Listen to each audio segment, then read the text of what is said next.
મતલબ એટલે આ એડજસ્ટમેન્ટ બધે રહે. રોટરી પ્રમુખ કૌશલભાઈ, રાણાભાઈ, સંતોષભાઈ, એમ તો ઘણા બધા ચહેરા, બધા જ ચહેરાઓ જાણીતા છે એમ કહીએ તો પણ ચાલે.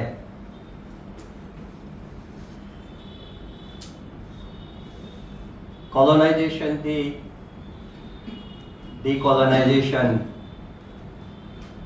તરફની ભારતની યાત્રા, એટલે વિષયને આ બે ભાગમાં છૂટો પાડે કે કોલોનાઇઝેશન ની વાત આવે એટલે ઇતિહાસ તરફ જાય અને ડીકોલોનાઇઝેશન એટલે હવે ભવિષ્ય તરફ જોવાનું આવે. પણ પેલું કહે છે ને કે જે દેશ પોતાનો ઇતિહાસ ભૂલી જાય તે દેશ ક્યારેય ઇતિહાસ રચી ન શકે. If you remember the history, history will remember you. જો તમે ઇતિહાસને યાદ રાખશો તો ઇતિહાસ તમને યાદ રાખશે. કોલોનાઇઝેશન એટલે પ્રશ્ન જ નહીં કે એસ શું એમ. અત્યારે તો 5G નો જમાનો ચાલે છે, પણ કોલોનાઇઝેશન ને તો શરૂઆતથી 3G ને ધ્યાનમાં લઈ અને એની કોલોની તૈયાર કરેલી. એક જી એટલે ગ્લોરી, બીજો જી એટલે ગોલ્ડ અને ત્રીજો જી એટલે ગોડ. જે દેશ બીજાને ગુલામ બનાવે છે તેની ગ્લોરી, તેની પ્રતિષ્ઠાને ખરડવાની, તેની પ્રતિષ્ઠાનો નાશ કરવાનો અને પોતાના દેશની પ્રતિષ્ઠાને પ્રસ્થાપિત કરવાની, આ એટલે ફર્સ્ટ જી. બીજો જી એટલે ગોલ્ડ, કે દેશની સંપત્તિને લૂંટીને પોતાના દેશમાં કેમ લઈ જવી, આ એટલે સેકન્ડ જી. અને થર્ડ જી એટલે ગોડ, કે પોતાની ધર્મ, સંસ્કૃતિ અને ઈશ્વરને જે તે દેશમાં પ્રસ્થાપિત કરવા માટે જે તે દેશની સંસ્કૃતિ, ધર્મ અને ઈશ્વરને કેવી રીતે ધકેલવા પાછા અથવા તેના માટેની તેની નિષ્ઠા કેમ ઘટાડવી, આ પ્રક્રિયા જીની એટલે કોલોનાઇઝેશનનો એક બિલ્ડિંગ ગણવાની શરૂઆત કહીએ તો પણ ચાલે. અને કોલોનાઇઝેશન કહે છે ને કે માત્ર જમીન ઉપર તો કબજો નથી, પણ મગજ પરથી એક એવી સવારી છે કે જે ગુલામી પોતે જીવી રહ્યો છે છતાં તેને એનું ગૌરવ લાગે. તેને એમ થઈ જાય કે આ ગુલામી છે, આહા, ગુલામીને લીધે એ પ્રાઉડ ફીલ કરતો થઈ જાય. આ પ્રકારની જે સિસ્ટમ ઊભી કરવી, that is called the colonization. આ પ્રક્રિયા એ કોલોનાઇઝેશન ની છે, જેમાં ગુલામી પણ એને ગળચટ્ટી લાગે, ગુલામીનું પણ એને માધુર્ય લાગે. આ એટલે કોલોનાઇઝેશન. તો પછી એમ થાય કે આ બધું થાય કેવી રીતે? what is the modus operandi? કેવી રીતના આ લોકો કોલોનાઇઝેશનની આખી પ્રક્રિયા જે છે તેને અમલમાં મૂકે? પેલું કહે ને કે એ કોઈ એક એંગલથી આગળ વધવાની પ્રક્રિયા નથી, પણ 360 ડિગ્રીથી એ એમની કોલોનાઇઝેશનની પ્રોસેસ ચાલુ થાય. આજથી 190 વર્ષ પહેલા ઇંગ્લેન્ડની પાર્લામેન્ટમાં 1833માં એવી ચર્ચા થાય કે ભારતમાં કઈ એજ્યુકેશન સિસ્ટમ આપીએ તો આપણા રાજ કરવા માટે આપણને અનુકૂળ પડે. તો પહેલા સજેશન આવ્યું કે આપણે અમેરિકાને જે મહા યુનિવર્સિટીઓ આપી તેવી મહા યુનિવર્સિટીનું શિક્ષણ આપીએ. તો કે જે રીતે અમેરિકા આઝાદ થઈ ગયું એમ ભારત પણ થઈ જાય તો કયું શિક્ષણ આપવું? તો કે તપોવન પદ્ધતિનું જો શિક્ષણ આપશું તો આપણે રાજ કરવું પણ મુશ્કેલ થઈ જશે. કે આટલું તેજસ્વી શિક્ષણ જો એ લોકો લેશે તો આપણા માટે શક્ય નથી કે આપણે ત્યાં રાજ કરી શકીએ. એટલે 50 વર્ષ તો આપણને કોઈ શિક્ષણ જ ન આપ્યું. લોર્ડ મેકોલોને કીધું કે તું આના ઉપર તો એક એજ્યુકેશનનો ઢાંચો તૈયાર કર, જે બધી આપણને ખબર છે. પણ જે નથી ખબર એ વાત કરું તો 1853માં 23 મે 1853 ના રોજ મેકોલોનો બનેવી ટ્રેવેલિયન, જે ઇંગ્લેન્ડની પાર્લામેન્ટમાં મેકોલોએ તૈયાર કરેલો જે એજ્યુકેશનનો ડ્રાફ્ટ હતો, એનો જે ઢાંચો હતો, એની ભારત ઉપર શું અસર પડશે એ માટેનો એક રિપોર્ટ રજૂ કરે છે. ભારતમાં અંગ્રેજી રાજ્ય કરીને પંડિત સુખલાલજીએ 600 પાનાના વોલ્યુમ લખ્યા છે. એમાં એણે ઇંગ્લેન્ડની પાર્લામેન્ટમાં જે ડિસ્કશન થાય છે તે ઇંગ્લિશમાં લખ્યું છે, ઉપર એનું ભાષાંતર છે. 1929માં આ પુસ્તક ઉપર અંગ્રેજોએ પ્રતિબંધ મૂકી દીધો હતો. હજુ ભાવનગરની 2-3 લાઇબ્રેરીઓમાં અવેલેબલ છે, વાંચવું હોય તો વાંચી શકાય એવું સરસ નવલકથા. ભૂલી જઈએ એટલો રસપ્રદ ઇતિહાસ એમણે લખેલો છે, અને લેખક પોતે પાછા અંધ છે. હવે મૂળ વાત ફરી પાછું એ વાત કરું તો એ જે રિપોર્ટ વાંચે છે એમાં લેખક લખે છે કે ભારતની દરેક સ્કૂલ કોલેજમાં આ રિપોર્ટના જે વર્ડ્સ છે ને સુવર્ણ અક્ષરે લખીને મૂકવા જેવા. એમાં એ કહે છે કે જો લોર્ડ મેકોલોની શિક્ષણ પદ્ધતિ મુજબ ભારતનો યુવાન શિક્ષણ લેશે, આ 190 વર્ષ પહેલા કીધું છે, આ શિક્ષણ જો એ ભારતનો યુવાન લેશે તો આવતા 150-200 વર્ષ સુધી એ ફક્ત તનથી જ ભારતીય હશે, બાકી એ સંપૂર્ણ રીતે પાશ્ચાત્ય રંગથી રંગાઈ ગયો હશે. એને એમ જ લાગશે કે અંગ્રેજો ભારતમાં આવ્યા એટલા માટે અમે બહુ સુખી સંપન્ન સંસ્કારી, બાકી તો અમે સૌ જંગલી હતા. અંગ્રેજોએ આવીને અમને કલ્ચર શીખ્યું, અંગ્રેજોએ આવીને અમને એજ્યુકેટ કર્યા. એ એમના વીર પુરુષો, સાહિત્યકારો, સંતોને ધિક્કારશે, અને એને એમ જ લાગશે કે પાશ્ચાત્ય સાહિત્યકારો, વીર પુરુષો, આ લોકો જ શ્રેષ્ઠ છે. That is called the colonization. 190 વર્ષ પહેલા આની શરૂઆત થઈ ગઈ હતી, અને સ્ટીલ ઇટ ઇઝ કન્ટિન્યુઅસ. હમણાં જ એક અંગ્રેજ નીલ ઓર્ફન કે એવું કોઈક છે, એને કોલોનાઇઝેશન ઉપર પુસ્તક લખ્યું. એમાં હજી પણ એ આજે પણ એવું લખે છે કે અંગ્રેજો જે જગ્યાએ ગયા ત્યાં એ લોકોને સુસંસ્કૃત કર્યા. એટલે still it is continue colonization. That I want to say. આ જે 190 વર્ષ પહેલા જે કીધેલું એ આજે પણ એટલું જ આપણને સત્ય લાગે છે. એ કોલોનાઇઝેશન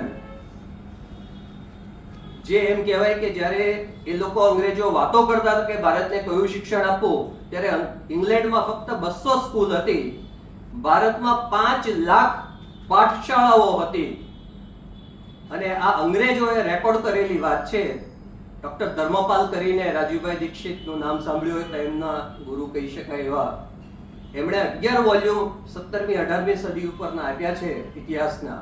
એમાં બ્યુટીફુલ ટ્રી કરીને એક એમણે એજ્યુકેશન ઉપર જ આખી વાત લખી છે. એમાં બધો જ સ્ટેટિસ્ટિકલ ડેટા આપ્યો છે કે ઇન્ડિયન એજ્યુકેશન સિસ્ટમ એ કેટલી સ્ટ્રોંગ હતી એમ, અને એ લોકો પાસે કેટલી રિચનેસ એજ્યુકેશનની હતી, એના શિક્ષકો કેટલા રીચ હતા, rich in the sense by knowledge. એ વાત એમણે એ પુસ્તકમાં કરેલી છે. પરંતુ આપણને એમ થાય તો આવી બધી શરૂઆત કેમ થઈ? તો જેમ મેં કીધું ને 360 ડિગ્રીથી, એટલે કોઈ એક જગ્યાએથી નહીં, બધી બાજુથી એમણે વાતો કરી. એ લોકોએ કાયદો એવો બનાવ્યો કે જો કોઈ ગુરુકુળને ડોનેશન આપવામાં આવશે તો એ ડોનેશન ગેરકાયદેસર જાહેર થાય. સાથે સાથે એવું બનાવ્યું એજ્યુકેશનમાં કે જો તમે કોઈ પણ કાયદાનો વિરોધ કરો છો, તમે રાષ્ટ્રદ્રોહ કરી રહ્યા છો. તમે કોઈ પણ કાયદાનો વિરોધ કરો છો તો તમે સરકારની સામે થાવ છો, તમે રાષ્ટ્રદ્રોહ કરો છો, તમે બંધારણનો ભંગ કરો છો. આવું એક એજ્યુકેશન સિસ્ટમ દ્વારા મગજમાં રોપી દીધું, અને પરિણામે ભારતમાં 40 કરોડની જે તે વસ્તી હતી એમાંથી ફક્ત 6.5 લાખ જ ક્રાંતિકારીઓ હતા. આપણને એમ થાય કે જલિયાવાળા બાગનો હત્યાકાંડ, આમાં જનરલ ડાયરે ફાયર કીધું અને બધા જ ભારતીય પોલીસોએ ફાયરિંગ શરૂ કર્યું. એક પણ પોલીસે કેમ જનરલ ડાયર તરફ પોતાની બંદૂક ન ફેરવી? જે એજ્યુકેશન સિસ્ટમમાં એ ભણ્યા એમને એમ જ શીખવાડ્યું કે કાયદાનો ભંગ ન કરાય. આજની તારીખે પણ આપણે કોઈ કાયદાનો વિરોધ નથી કરતા, એનું કારણ જ આ છે. કોલોની ઊભી કરવા માટે એ લોકોએ કેવા કેવા પ્રયત્નો ઊભા કર્યા. એજ્યુકેશન સિસ્ટમ પછી આપણા ઉદ્યોગો, તો ઉદ્યોગો માટે પણ એમણે કાયદો ઘડ્યો. દાખલા તરીકે ડાકાનું મલમલ હતું, એક વીટીમાંથી આખો ટાંકો પસાર થઈ જાય, આટલું ફર્સ્ટ ક્લાસ જે મલમલ બનાવતા હતા, ત્યાં એવો કાયદો કર્યો કે એક દિવસમાં 10 મીટરનું ઉત્પાદન ફરજિયાત કરવાનું. જો એ ન થાય તો 10 કોરોડાની સજા. હાર્ડલી 10 માંથી 2-3 વ્યક્તિ એટલી સક્ષમ હોય કે જે આ કરી શકે, બાકીનાને કોરોડાની સજા ખાવી પડે. એટલા માટે ઘણા બધા લોકો એમનો અંગૂઠો કાપી નાખતા. અને એ શું કામ એમ કરે? તો કે મારો અંગૂઠો હોય તો અમારી પાસે ઉત્પાદન થાય ને. ઇંગ્લેન્ડની મિલના કાપડ કરતા પણ ઢાકાનું હેન્ડમેડ મટીરિયલ જે હતું એ એકદમ રીચ હતું. એ ઉદ્યોગને તોડી પાડવા માટે આવા બધા અલગ અલગ કાયદાઓ ઘડ્યા. એટલે કોઈ પણ કલા એ 3 પેઢી સુધી તમે ન આપો એટલે એ નષ્ટ થઈ જાય. પરિણામે આપણું આખું કોટન ઇન્ડસ્ટ્રીઝ જે ઢાકાનું બેસ્ટ મલમલ પૂરું પાડતું એ કલાને લુપ્ત કરી દીધી. આપણે કોઈ પણ ગામડામાં આજથી 25-50 વર્ષ પહેલા જતા તો આગળ સોનીની દુકાન હોય, પાછળ એનું ઘર હોય, દરજીની દુકાન હોય, પાછળ એનું ઘર હોય, સુતારની દુકાન હોય, પાછળ ઘર હોય. એ દરજી કામ કરતો હોય, 10 વાગે સવારે 7 વાગે બેસે, 10 વાગે ઘરવાળી ચા લઈને આવે, બે ચા પીવે, પેલી ગાજ બટનમાં મદદરૂપ થાય, પાછા બપોરે જમે, કામ કરે, સાંજે મંદિરની આરતીમાં જાય, સાંજે આવીને સૂઈ જાય. ઘરમાં એક પણ દવાની થેલી લટકાયેલી જોવા ન મળે. આજે કોઈ પણ ગામડામાં પણ જો તમે ઘરે જાઓ તો દવાની થેલીઓ લટકાયેલી જોવા મળે છે. શું કામ? they were entrepreneur. આ બધા જ તે સ્વરોજગાર ધરાવતા હતા અને એને કારણે જ વર્લ્ડની 3rd જીડીપી એટલે કે 33% જીડીપી એ ભારત પૂરું પાડતું હતું 17મી 18મી સદીમાં. હમણાં શશી તરૂરે જે પેલું પુસ્તક લખ્યું એમાં ઘટાડ્યા તો એ 24 તો એમણે ડિક્લેર કર્યું. વર્લ્ડ જીડીપીમાં જ્યારે આપણે એન્ટરપ્રેન્યુઅર હતા ત્યારે આપણું કોન્ટ્રીબ્યુશન હતું, કેપિટલનું ડિસેન્ટ્રલાઇઝેશન હતું, બધાની પાસે રોજગાર હતો. ધીમે ધીમે આ બધા તે એ સુથાર જે ખુરશી બનાવતો હતો, આર્ટિસ્ટિક ખુરશી બનાવતો, પોતાની સંપૂર્ણ કલા એમાં રેડતો, એ ખુરશી બનાવવાની મલ્ટીનેશનલ કંપનીમાં નોકરીએ લાગ્યો અને રિટાયર્ડ થાય ત્યાં સુધી એક હાથો જ બનાવતો હોય ખુરશીનું હેન્ડલ, એ રિટાયર્ડ થાય ત્યાં સુધી હેન્ડલ જ બનાવે. પરિણામે એને પોતાની કોઈ કલાના સર્જનનો આનંદ નહોતો, જોબ સેટિસ્ફેક્શન ન મળે. ધીમે ધીમે જે કંઈ એ મલ્ટીનેશનલ કંપનીનો માલિક હશે એની પાસે કેપિટલનું સેન્ટ્રલાઇઝેશન થયું અને આજે આપણે વર્લ્ડમાં 3% પણ આપણું કોન્ટ્રીબ્યુશન જીડીપીમાં નથી. આ રીતે આપણા ઘણા બધા બાકી ટેક્સીસ તો એમણે નાખ્યા હતા, ઓક્ટ્રોય ને કસ્ટમ ને એક્સાઇઝ ને આ બધું જે છે એ અંગ્રેજોની જ આપણી માટે પેલી હતી. આ બધું જ આપણી ઉપર નાખ્યું. પરિણામે આપણા ઉદ્યોગો નષ્ટ થયા. ખેતીમાં જે આપણો ખેડૂત બિયારણનો ઉપયોગ કરતો હતો એમને કીધું કે તમે બિયારણ ન સાચવો અમે તમને આપશું. એ બિયારણનો ઉપયોગ કર્યો આપણે અને જે ફસલ થાય એમાં કોઈ એવું કવત નહીં. પરિણામે જીવાતો ખૂબ થઈ. તો કે ચિંતા ના કરો અમે જંતુનાશક દવાઓ આપશું. એ દવાઓ આપી આપણે એ ખાધી, આપણે માંદા પડ્યા. ચિંતા ના કરો અમે તમને એન્ટીબાયોટિક્સ આપશું. ખેતીની અને માણસોની બંનેની ફર્ટિલિટી ઘટાડી નાખી. પરિણામે આજે આપણે જોઈએ છીએ કે મામા માસી કાકા ફોઈ આ બધી જાતિઓ પ્રજાતિઓ લુપ્ત થઈ ગઈ. ઘરે સિંગલ ચાઇલ્ડ. મેટ્રો સિટીમાં જોઈએ તો પતિ પત્ની બંને જોબ કરતા હોય, એકબીજા માટે સમય ન હોય, કોઈને વળી નેટ શિપ હોય, કોઈને આ હોય. પરિણામે હમણાં ટિન્ડરનો રિપોર્ટ હતો એમાં 148% ફિમેલ રજિસ્ટ્રેશનનો ગ્રોથ જોવા મળ્યો. કારણ હવે એમને બાળકો પણ એક સંતાન રાખવું એ પણ લાયબિલિટીઝ લાગે છે. પહેલા બાળકો એસેટ હતા, આજે લાયબિલિટીઝ લાગે છે.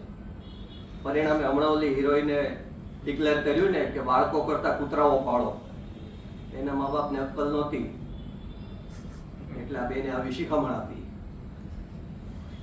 એટલે ફેમિલી કલ્ચર આપણું ખતમ કર્યું,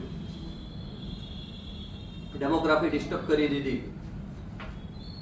કોલોનાઇઝેશનની શું શું અસર થાય એ હું આજે આ તમને કહી રહ્યો છું. એ ખેતી બરબાદ કરી, આપણા ઉદ્યોગો બરબાદ કર્યા, આ બધી જ વાતો આપણી ખતમ કરી. તો હવે ડીકોલોનાઇઝેશનમાં જશું કઈ રીતે? ડીકોલોનાઇઝેશનની આપણી સફર કેમ થાય?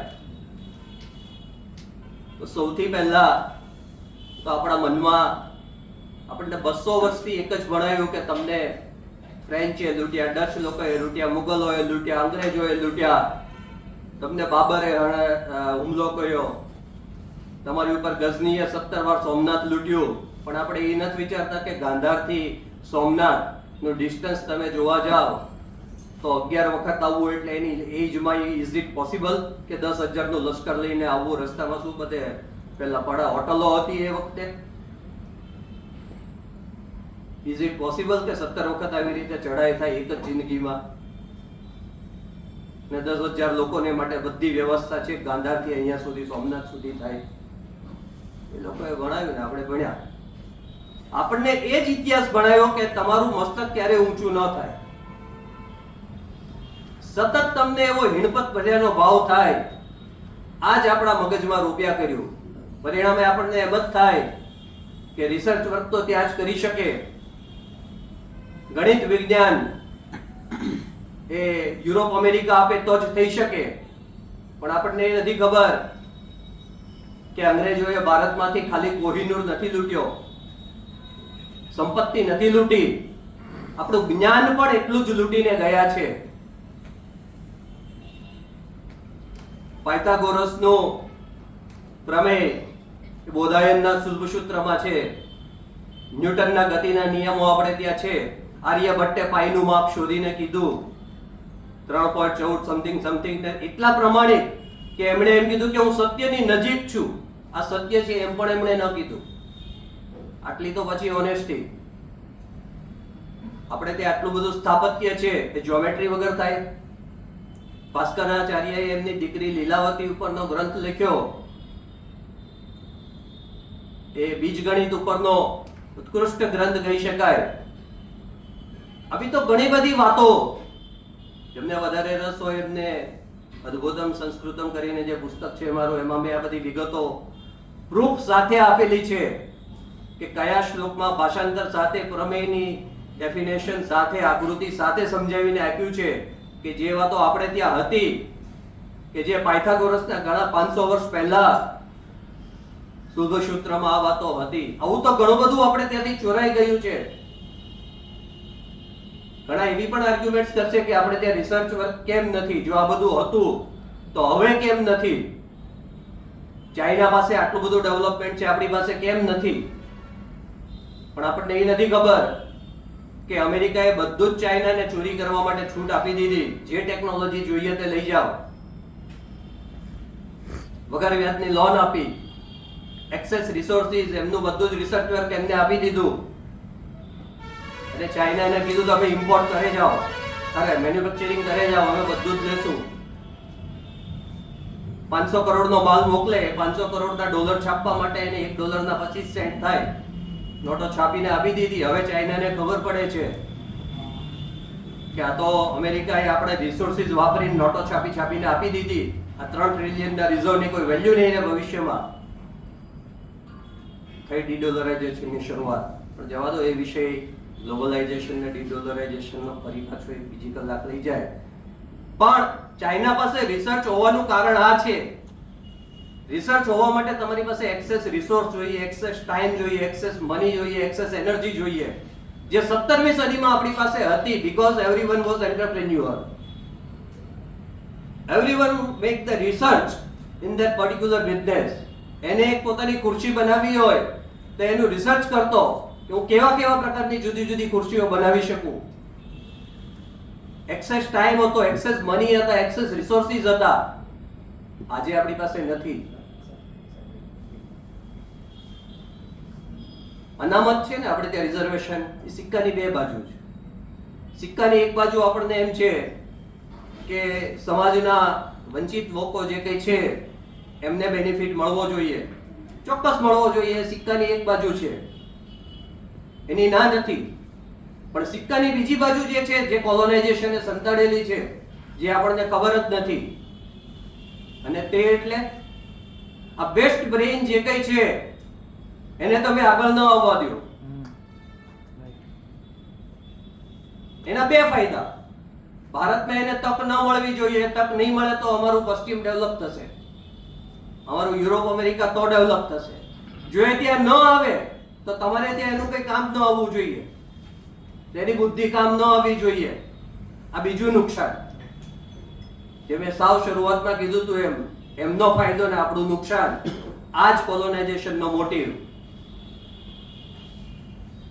રિઝર્વેશનની આ જે બેક સાઈડ છે, જે કોલોનાઇઝેશનમાં આપણને ખબર જ નથી કે રિઝર્વેશનનું સૌથી મોટું નુકસાન પહેલા લોકોને ફાયદો થાય છે, એની કરતા રાષ્ટ્રને જે નુકસાન થાય છે તે અનેક ગણું છે, જેની આપણને કલ્પના પણ નથી. આ જે રિસર્ચ છે, તો એ રિસર્ચ કેવી રીતે થાય? તમને કદાચ નવાઈ લાગશે.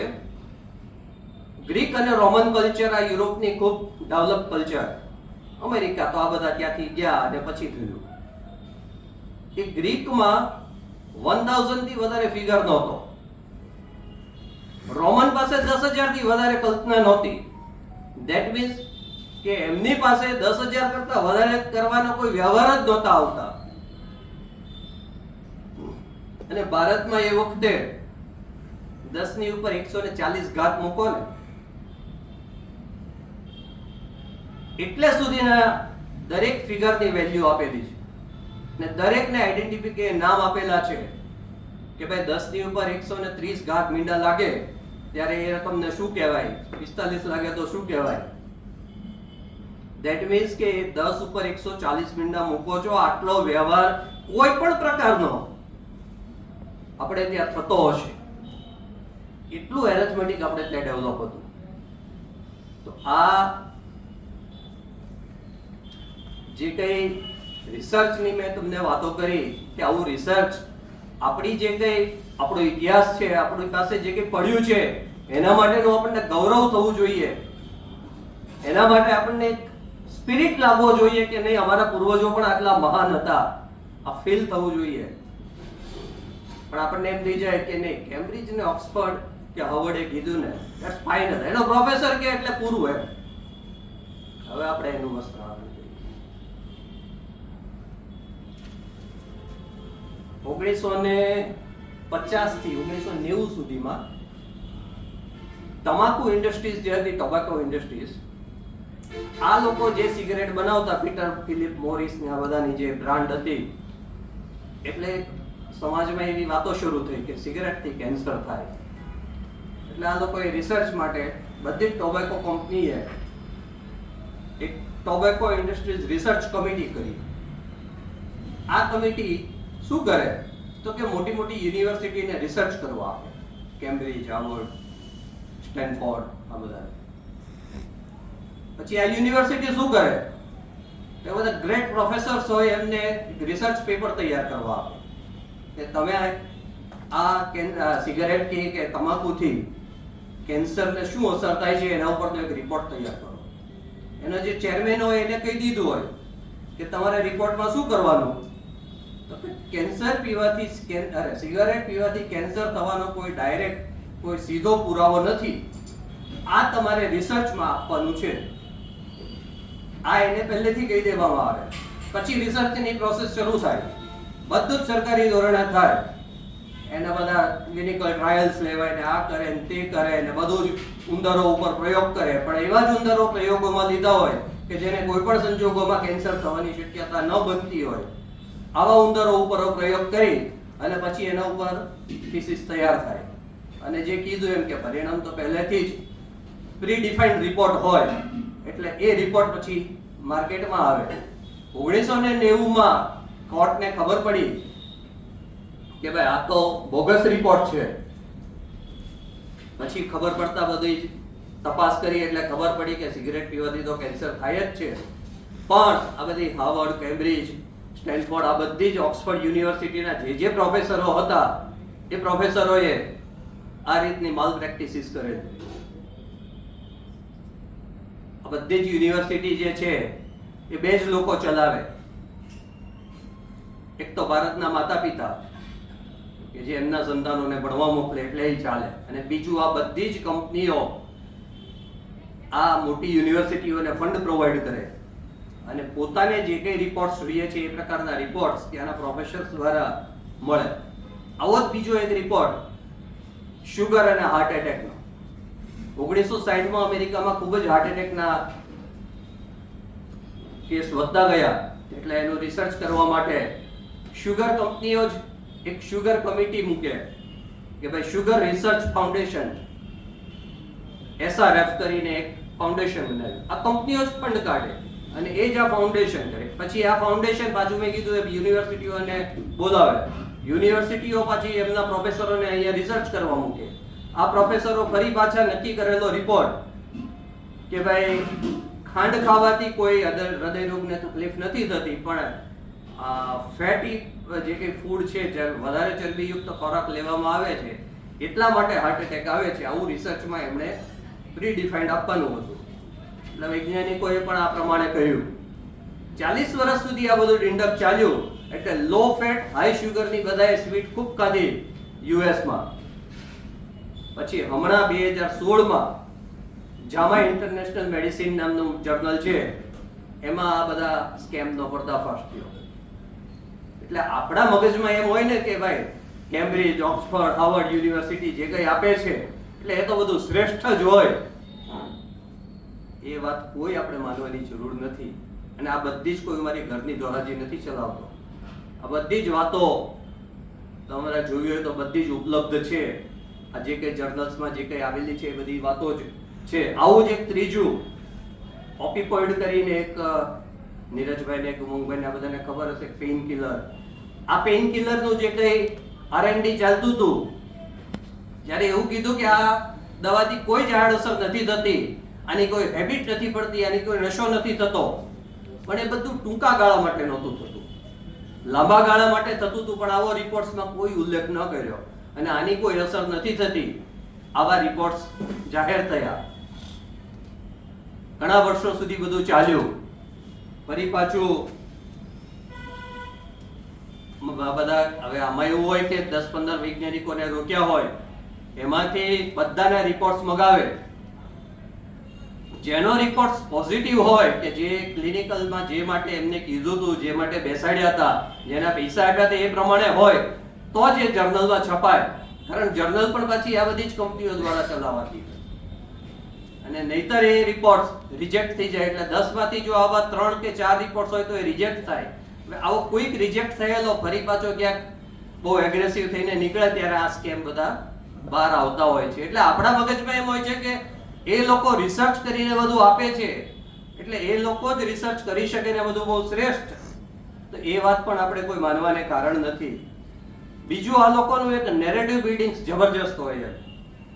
એ કોઈ પણ વાત હોય ને એટલે એવી બધી રજૂઆતો આપણી સામે કરે કે આપણને એમ થઈ જાય કે ઓહો, આપણે એનાથી અભિભૂત થઈ જઈએ. એમની જે કઈ ભાષા હોય ને એ પણ એ લોકોની હંમેશા એવી જ હોય એમ કે ગમે ત્યારે એ કાંઈ પણ જુઓ તો નાટો દ્વેષ કોઈ પણ છે ને એ કોઈ ઉપર હુમલો કરે ને એટલે એમ કે હ્યુમેનિટેશન ઇન્ટરવેન્શન કરીએ છીએ, માનવતાવાદી હસ્તક્ષેપ અમે કરીએ છીએ. શેના માટે? તો કે અમે લોકશાહીની સ્થાપના માટે કરીએ છીએ. જો ત્યાં લોકો મરી જાય તો એમ કે એ તો કોલેટરલ ડેમેજ છે. એટલે એમની કાયદાકીય ભાષા, એમનો પ્રચાર આ એવી રીતનો હોય કે એ લોકો જે કંઈ કરે છે એ બધું શ્રેષ્ઠ જ કરે છે. એ જે કંઈ હુમલો કરે તો પણ એ બધું એમ કે એ તો લોકશાહીની સ્થાપના માટે એમણે કરેલું છે. જેમ ICJ છે, ઇન્ટરનેશનલ કોર્ટ, તો એમાં તમે ક્યારેય કોઈ પશ્ચિમના કોઈ પણ વ્યક્તિને કંઈ પણ થયેલું તમે નહીં જુઓ કે એને કોઈ કોર્ટમાં સજા થઈ હોય. આફ્રિકા, એશિયન કન્ટ્રીઝના નાના નાના દેશના લોકોને કંઈ પણ યુદ્ધ માટે સજા થાય, છેલ્લે પુતિનને જે પાકિસ્તાની હૈદર અલી કરીને જે એનો ICFનો જે ચીફ જસ્ટિસ હતો એને સજા કરી. પુતિનને તો કંઈ ન થયું, પણ પહેલા ઉપર એટલા બધા એલિગેશન થયા બળાત્કારના, નાન તેને, અત્યારે એની હાલત ખરાબ કરી નાખી. એ વાત જવા દઈએ. પણ ટૂંકમાં ICJ છે એનું પણ એવું વર્ચસ્વ કે પશ્ચિમી દેશો જે કંઈ કરે છે એ કાયદો એમ. નાટોના કે ફોરેનમાં જે કંઈ અમેરિકન કેમ્પ્સ છે એના જો સૈનિકો એ દેશમાં કાંઈ પણ એવું ગુનાહિત કૃત્ય કરે તો એને સજા નથી થતી. એ ICJ એને છૂટ આપેલી છે કે તમારી ઉપર કોઈ કાર્યવાહી નહીં. બીજા આપણને આવા તમે ગતકડા બધા એમના જુઓ કે પ્રેસ ફ્રીડમ ઇન્ડેક્સ, એ લોકો ઇન્ડેક્સ બહાર પાડે, હેપીનેસ ઇન્ડેક્સ, પછી ડેમોક્રેસી ઇન્ડેક્સ. જો તમે એમને વેપારમાં સાથ સહકાર ન આપો એટલે તમારો ઇન્ડેક્સનો ગ્રાફ નીચે આવી જાય. તમારે ત્યાં હેપીનેસનું શું સ્ટેટસ છે દેટ ઇઝ નોટ ઇમ્પોર્ટન્ટ. હમણાં પ્રેસ ફ્રીડમ ઇન્ડેક્સમાં આપણે 157માં હતા અને પાકિસ્તાન 153માં હતા, અને નોર્વેમાં વડાપ્રધાને જવાબ ન આપ્યો, એમાં કાગારોળ મચાવી દીધો. પણ જે નોર્વેના વડાપ્રધાન હતા એને પણ પ્રશ્ન પૂછ્યો તો એ જ પત્રકારે, પણ એ આપણને ક્યાંય સાંભળવા મળ્યું કે એને જવાબ ન આપ્યો. એ નોર્વેને ત્યાં રૂઢી હશે કે પત્રકારોને જવાબ આપવા જ જોઈએ, તો એના વડાપ્રધાને કેમ જવાબ ન આપ્યો? એ ક્યાંય બહાર ન આવ્યો. મોદીએ જવાબ ન આપ્યો તો આખા વિશ્વમાં બધે છવાઈ ગયું કે મોદીએ પત્રકારને જવાબ ન આપ્યો. માર્કો રૂબિયોને હમણાં અહીંયા કોઈ પ્રશ્ન પૂછ્યો હોય જવાબ ન આપે તો એ તો ન આપે. આપણા મગજમાં પણ એવું સેટ થઈ ગયેલું હોય છે કે એ ન આપે તો ચાલે, આપણે તો યુરોપ પૂછે એટલે આપણે કેવો જ જોઈએ જવાબ. આ જે માઇન્ડસેટ આપણું છે એ માઇન્ડસેટ જો બદલાય તો આપણે એમ કહી શકીએ કે આપણે ડીકોલોનાઇઝેશન તરફ જઈએ છીએ. તમે જો હોલિવૂડની જે કંઈ ફિલ્મો આવે ને તો એમાં આખા વિશ્વ ઉપર હુમલો થાય તો અમેરિકા એક જ એને બચાવી શકે, બાકી કોઈ નહીં. એટલા બધા આમ પહેલા દેખાડે તમને ફિલ્મોમાં કે અમેરિકા જ આખા વિશ્વનો ઉદ્ધારક છે, પણ અફઘાનિસ્તાનમાં હારી જાય, વિયેટનામમાં હારી જાય, ઈરાનમાં હારી જાય, ત્યાં દોયલ મૂળાની જેમ પાછા આવે. છતાંય આપણને એમ જ થાય કે અમેરિકા જ ઉદ્ધાર કરી છે. કારણ આપણા મગજમાં એક એવું નેરેટિવ સેટ કરી દીધું છે પ્રેસ મીડિયા દ્વારા, ફિલ્મ મીડિયા, BBC, CNN, આ બધાને તમે જો રીડ બિટવીન ધ લાઈન આ બધાના ન્યૂઝ જોવો તો ખબર પડે એ લોકોની કેવી પેલી હોય છે. હમણાં જ આપણો એક હરિયાણાના કોઈ 18 વર્ષના છોકરાએ ઘરે પવન ચક્કી બનાવી અને કંઈક પાણીની મોટર ચાલુ કરી, અત્યારે વીજળીની જે ખૂબ તકલીફ છે એટલે, અને પાણી બહાર કાઢ્યું તો ન્યૂઝ એવા આવ્યા કે છોકરાએ જુગાડ કર્યો એમ. આ જ વસ્તુ યુરોપમાં થાય તો છોકરો કેટલો ટેલેન્ટેડ છે, કેટલું રિસર્ચ કરીને તેણે આ કામ કર્યું ને બનાવ્યું. આપણે ત્યાં કોઈ પણ રિસર્ચ થાય તો એ જુગાડ કહેવાય, અને એ લોકો ત્યાં કંઈ પણ કરે તો એનું રિસર્ચ કહેવાય, એને બધી જ ફેસિલિટીઝ મળે. અને આ છોકરો તો ગામડાનો, એને કંઈ જ ખબર મળે નહીં, ન પુસ્તક મળે, ન પૈસા મળે, ન ફંડ મળે, ન જ્ઞાન મળે. તમે કરો તો એ બધું પછાતપણું, અમે કરીએ તે રિસર્ચ. આ જે એમની નેરેટિવ્સ આપણા માઇન્ડમાં ઊભું કરેલું છે એ નેરેટિવ જો તમે ખતમ કરી શકો તો ડિકોલોનાઇઝેશન શરૂ થાય. આ નેરેટિવ જે આપણા મગજમાં એટલું બધું ફિટ કરી દીધું કે આપણને આ બધી જ વાતોમાં એમ લાગે. તમે જો હમણાં ટ્રમ્પની ચૂંટણી થઈ તો ઓઇલ લોબી એમને ખૂબ મોટું ફંડિંગ કર્યું. That is cold corruption. આપણે ત્યાં કોઈ કરે છે તો કરપ્શન છે, ત્યાં થાય તો કે લોબિંગ છે. એ એમના ખેડૂતોને ને વેપારીઓને કોઈ પેકેજ આપે તો કે સ્ટિમ્યુલેશન પેકેજ છે, અને આપણે જો એ કોઈ સહાય થાય તો કે મફતની રેવડી વેચો છો. અહીંયા ડેરી પ્રોડક્ટને ઠાલવવા માટે થઈને ઘણા પ્રયત્ન કર્યા. એ એટલી બધી સબસિડી આપે કે આપણા કરતા 1/3 ભાવે ડેરી પ્રોડક્ટ થાય. આપણો પશુપાલનનો પેલો ઉદ્યોગ આખો ખતમ કરી નાખત જોઈએ આવ્યા હોત તો. એ ત્યાં એટલી બધી સબસિડી આપીને સ્ટિમ્યુલેટ કરે છે, અને આપણે ખેડૂતોને અહીંયા જો સહાય આપીએ છીએ તો તમે બધા મફતની રેવડી કરો, તમને ઇકોનોમિક્સનું જ્ઞાન નથી. આપણો બાળક અહીંયા ચાઇલ્ડ લેબર કરે છે એમ કરીને આપણા કપડાઓને એ લોકો રિજેક્ટ કરે એક્સપોર્ટમાં. શું કામ? તો કે તમે ચાઇલ્ડ લેબર યુઝ કરો છો. એમના બાળકો કામ કરે તો કે અમારો બાળક સેલ્ફ રેઝિસ્ટન્સ છે. ભાષા એવી વાપરે, તમારા મગજમાં એના પહેલા એવા ઊભા કરી દે એટલે આપણને એમ થઈ જાય કે ઓહો, તમને કહું એવા બુદ્ધિ વગરના રિપોર્ટ એ લોકો જનરેટ કરે કે વ્હાઇટ પીપલ્સ છે એમનું બ્રેઇન જે છે એ મોટું હોય છે બ્લેક પીપલ કરતા, એમની થિંકિંગ પ્રોસેસ વધારે હોય છે ને આપણે બધા યસ સર કરતા આવીએ. આટલી હદે એ લોકો નેરેટિવ્સ ઊભી કરવાની વાતો કરતા હોય છે ત્યારે આપણને એમ થઈ જાય કે ડીકોલોનાઇઝેશનની પ્રોસેસ માટે બીજું તો કઈ નહીં, આપણી પોતાની થિંકિંગ પ્રોસેસ, આપણે રીડ બિટવીન ધ લાઇન્સ, આજુબાજુની બનતી ઘટનાઓમાં આપણને ખબર પડવું જોઈએ કે ક્યાં આગળ આપણી આ બધી વાતો આપણી સાથે રમાઈ રહી છે. આપણે કરંજીનું કે લીમડાનું દાંતણ કરીએ કે સાલો કામડી આવશો તમે, અને એ લોકો ઓર્ગેનિક ટૂથબ્રશ તરીકે વાપરે તો વાંધો નહીં. આપણા દાદા તાંબાના પેલામાં પાણી રાખીને આપણે પીએ તો કે તમને લોકોને ખબર નથી પડતી, અને એ લોકો કોપર ડિટોક્શન કરીને તાંબાના પેલામાં જગમાં પાણી પીવે તો બહુ બરાબર છે. આપણે નીચે બેસીને જમીએ કે તમને કોઈ ટેબલ ચેર પર જમવાની મહેનત નથી, અને એ લોકો માઇન્ડફુલ પીસથી અમે લંચ લઈએ છીએ તો બરાબર. આપણી જ વાતોને, આપણી જ આપણા લીમડાને હળદરને બાસમતી ચોખાની પેટર્ન અમેરિકા લઈ જાય છે, એમાં લીમડાને હળદરને છોડાવી શકે, બાસમતી હજી એમને છે તો એમની મતી ફરે ત્યારે ઠીક છે, પણ એ પેટર્ન એ લોકો લઈ જાય અને આપણી જ વાતોને આપણને સરસ પેકમાં રેપરમાં પેક કરીને આપે એટલે આપણે ખુશ. ઇન્ડિયાનું યાન બાંગ્લાદેશમાં, અરે ઇન્ડિયાનું કોટન યાન બાંગ્લાદેશ છે, ત્યાં કાપડ તૈયાર થાય અને એ કાપડમાં 300 રૂપિયાનું શર્ટ ગોચી, વાન હસન, પીટર ઇંગ્લેન્ડ આ બધા 3000 નો કપ્પો મારી અને આપણને મોકલે અને આપણે એમ કહીએ કે અમે બ્રાન્ડેડ કપડા પહેર્યા. બાંગ્લાદેશ અને ભારતમાંથી બધું જ તૈયાર થયેલું છે, ખાલી લેબલ એમનું વાગ્યું, બ્રાન્ડ છે એ પણ આ જ છે. નો ડાઉટ થોડી ઘણી હશે, આપણે એવું નથી કહેતા ક્વોલિટી ન હોય, પણ એનો મતલબ તમે એટલી બધું એક્ઝેગરેશન કે મેં 2 લાખના શૂઝ પેરિસના એરપોર્ટ પર જોયા તો મને નવાઈ લાગી કે મેં કીધું ઓહો, અને પાછું પહેર્યા પછી મારે કોકને કહેવું તો પડે જો મેં 2 લાખના પહેર્યા, એમ ન કહેવું પડે તોય આપણને સેટિસ્ફેક્શન થાય. હું 20 વર્ષ મુંબઈ ઓડિટમાં ગયો, મારું એક પણ વખત પાકીટ ચોરાણું નહીં, એટલે હું એટલો એલર્ટ હતો એમ. અને એક જ વાર હું પેરિસના મેટ્રોમાં બેઠો ને પાકીટ ચોરાણું, મને એમ થયું અવ્વલ નંબરના ચોર તો બધા અહીંયા જ છે. હમણાં એક ટેનિસ પ્લેયરનું બેગ ચોરાઈ ગઈ હિથ્રો એરપોર્ટ ઉપરથી, એટલે એણે તરત ટ્વિટર કર્યું કે મારી બેગ ચોરાઈ ગઈ. એટલે રશ્મિ બંસલ કરીને છોકરી હતી, એણે સામું ટ્વીટ કર્યું કે બ્રિટિશ મ્યુઝિયમમાં તપાસ કરો, આવું બધું જ ત્યાં હોય છે એમ. વિશ્વનો ચોરેલો માલ ત્યાંથી જ મળે છે. વિશ્વનું બધું જ ચોરી ચોરીને એ લોકો બેઠા છે,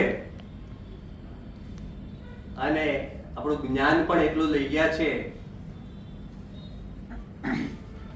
આપણે ખરેખર તો ડીકોલોનાઇઝેશનમાં પહેલા કોલોનાઇઝેશન કેમ થયા છીએ એ જો આપણને સમજાશે તો જ આપણી ડીકોલોનાઇઝેશન માટેની જે સફર છે અને તો જ આપણે આ કરી શકશું. મને યાદ છે કે આપણે બધા, મારી એજનામાં ઘણા બધા છે, આપણે યુવાનીમાં કોલેજમાં હતા તો મંદિર પાસે પહેલા આમ જોઈએ પછી આમ કરતા, આજે જય શ્રી રામનો નારો બોલાવતા ગર્વ અનુભવીએ છીએ.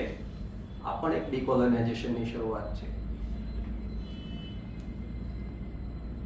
એટલે ડીકોલોનાઇઝેશન એ તમે ડગલે ને પગલે જ્યાં તમારી આંખ ખુલ્લી રાખશો, જે ન્યૂઝ સાંભળશો એમાં રીડ બિટવીન ધ લાઇન તમે જોશો તો તમને આજની તારીખે પણ હજી આપણને એ લોકો જે રીતના ટ્રીટ કરી રહ્યા છે, જે રીતના આપણી સાથે બિહેવ કરી રહ્યા છે કે તમે રશિયાને પૂછ્યા વગર હજી ઓઇલ પરચેસ ન કરી શકો, ઇટ્સ ધ કોમન. બધી જ જગ્યાએ આપણી સાથે આવા પ્રકારનું બિહેવ કરી રહ્યા છે. જો ટાઈમ થાય એટલે એ લોકોની જે પોલિસી હતી કે રાજા મહારાજાઓ આપણે ત્યાં હતા તો એ રાજા મહારાજાઓને ગાદી ઉપર બેસાડે, રાજ કરવા એમને આપે, અને એમનો એક અંગ્રેજ એજન્ટ બેઠો હોય, એ બધું જ સેન્ટ્રલ રિપોર્ટિંગ કરે. હવે જો રાજા કોઈ નિર્ણય લે છે, જાહેરાત અંગ્રેજોએ કરી હોય એ જ એને કરવાની હોય, રબર સ્ટેમ્પની જેમ. પણ જો એ રાજા કંઈ પણ ખોટું કરે તો વાંક રાજાનો આવે. આજે પણ આપણને ઓઇલ ન મળે તો આપણે તરત મોદી સાહેબને કહેશું, જોયું ને ઓઇલના તેલના ભાવ આટલા બધા વધી ગયા, પેટ્રોલના 7 રૂપિયા વધી ગયા. શું કામ વધ્યા? આ તે બધાનું કોઈ રિસર્ચ વર્ક આપણને હોતું નથી. આજને જ મેં તમે આ લોકોનો સોશિયલ મીડિયા એલ્ગોરિધમ પણ જોશો તો તમારે શું જોવું છે એ તમને નહીં દેખાડે, એમને જે દેખાડવું છે એ તમને સોશિયલ મીડિયામાં દેખાડી શકશે. એટલું પરફેક્ટ એમનું એલ્ગોરિધમ હોય છે. આજે મેં એક ફેસબુક ઉપર આર્ટિકલ મૂક્યો હતો કે વર મરો કન્યા મરો, ટ્રમ્પનું તરબાણું ભરો, કે એટલું બધું શેર માર્કેટમાં અત્યારે ટ્રમ્પ કમાઈ રહ્યા છે. એ પહેલી તારીખે જાહેરાત કરે કે હવે બધી જ સમાધાનની ફોર્મ્યુલા ફાઇનલ થઈ ગઈ છે, ઈરાન સાથે હવે સમાધાન 2 જ દિવસમાં, એટલે માર્કેટ 1 થી 3% ચડી જાય, એટલે વધુ જ માલ ટ્રમ્પ સાહેબ વેચી દે. ડેઈલી એમના ફેમિલી, આખા ફેમિલીના 50 થી 60 સોદા એ રેગ્યુલર કરે, અને માલ વેચી દીધા પછી એ તરત જ જાહેરાત કરે કે ભાઈ ઈરાને અમારી શરતો માન્ય ન રાખતા, હવે તો યુદ્ધ એ જ કલ્યાણ. ફરી પાછું 1 થી 3% આસપાસ માર્કેટ ડાઉન થાય, પાછા આવી જાય કોથળો લઈને ખરીદી કરવા ટ્રમ્પ સાહેબ. ફરી પાછા એમ કે પાકિસ્તાનને અમે વિશ્વાસમાં લઈ અને હવે ઈરાન સાથે અમારી સમાધાનની ફોર્મ્યુલા ફિક્સ થાય છે, અને યુરેનિયમ સોંપી દેવા ઈરાન તૈયાર થઈ ગયું છે, એટલે ફરી માર્કેટ અપ થાય, ફરી પાછું બધું વેચી દે. પછી 2 દિવસ રહીને ઈરાન એમ કે અમે તો આવી રીતે જાહેરાત કરી જ નથી, એટલે પાછા 2-4 ગોળા 2-4 રોકેટ છોડી દેશે, એટલે ફરી પાછી એમ થાય કે યુદ્ધ શરૂ થયું, ફરી માર્કેટ ડાઉન, એટલે ફરી એન્ટ્રી લઈ લેશે. આપણે જો કોઈ પણ વેપારી, હમણાં ચાઇના ગયા ત્યારે એ આખા એમના બધા જ વેપારી, એટલે જે કે ઇન્ડસ્ટ્રીયલિસ્ટ મોટા હતા એ બધાને લઈને ચાઇના ગયા. આપણે તો મોદી સાહેબ કોઈ દિવસ અદાણી અંબાણીને લઈને પણ નહીં ગયા હોય, એમ છતાંય તે અંબાણીને અદાણીની જે આ સરકાર છે એવું એની ઉપર એક થપ્પો લાગી જતો હોય છે. મારે કોઈ પોલિટિકલ પેલો વ્યૂ નથી આમાં આપવો, પણ હું તો બંને દેશની કમ્પેરિઝન કરું છું કે એ એમનું આખું ડેલિગેશન લઈને જાય છે તો એમ કહેવાય કે ભાઈ એ તો એમના રાષ્ટ્રના વિકાસ માટે લઈને જાય, તો આપણે અહીંયા શું કરવાનું? પણ આપણે એ વિઝનથી નથી કાંઈ કરી શકતા. ડી-ડોલરાઇઝેશનની અત્યારે ઘણી પ્રોસેસ થઈ રહી છે, એ વિષય જો પાછા આપણે ચડી જઈએ તો એક અલગ થઈ જાય. પણ જે રીતના અત્યારનું એટમોસ્ફિયર જીઓપોલિટિક્સનું થઈ રહ્યું છે એ પણ એક ડીકોલોનાઇઝેશનની જ પ્રોસેસ થઈ રહી છે. તો જ અબુધાબીમાં મંદિર થાય, પાકિસ્તાનમાં નામ બદલાય, પાકિસ્તાનમાં ફરી મંદિરોનો પણ જીર્ણોદ્ધાર થશે, કારણ હિન્દુઓ દર્શન કરવા આવશે તો ટુરિઝમ કંઈક વધશે. આ બધી જ એક ડીકોલોનાઇઝેશનની અને ડી-ડોલરાઇઝેશનની એક ઇફેક્ટ શરૂ થઈ ગઈ છે. જો તમે બધા ન્યૂઝને કોરિલેટ કરો તો એક પિક્ચર ક્લિયર થાય, but it will take time. ઘણું બધું આ બધી વાતો સમય લેતી હોય છે, અને વિષયને હવે અહીંયા પૂરો કરીએ. વાતો તો ઘણી છે, સમય થઈ ગયો છે, પણ ખૂબ સરસ બધા શાંતિથી સાંભળ્યા, બદલ ખૂબ આભાર. Thank you.